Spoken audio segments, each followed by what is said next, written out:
Hi guys, how are you today? How are you students? I hope you are still okay.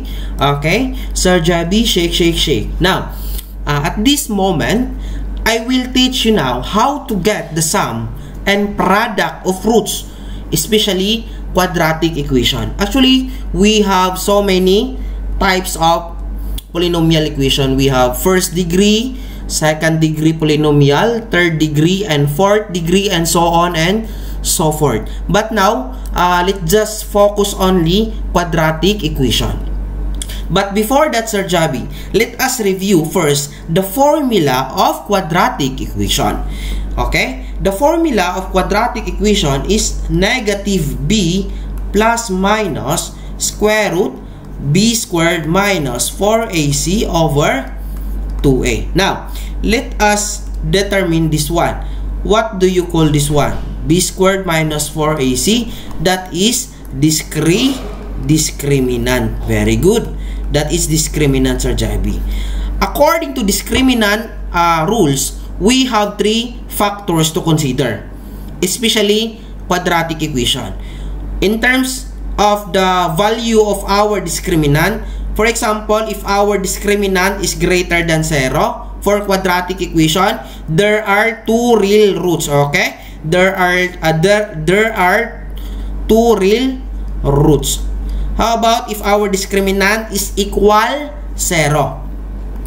There is only one real root. Actually, dalawa, pero the same. For example, yung roots natin is 3, the same lang yung root natin, isa lang, okay?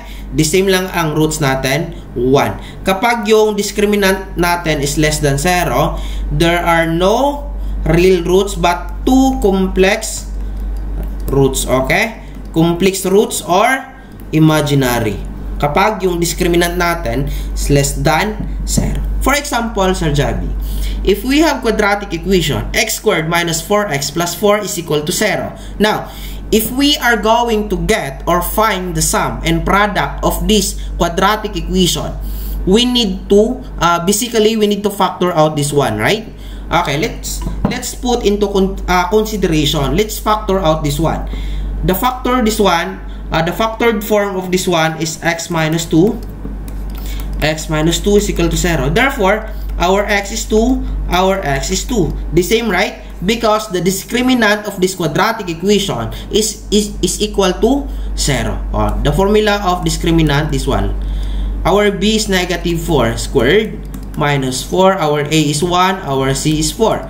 This one is 16 minus 16. So, our discriminant is 0. Therefore, the same yung ating roots, only 1. Okay? Now, how to get the sum? Sum, add lang natin. 2 plus 2 is 4.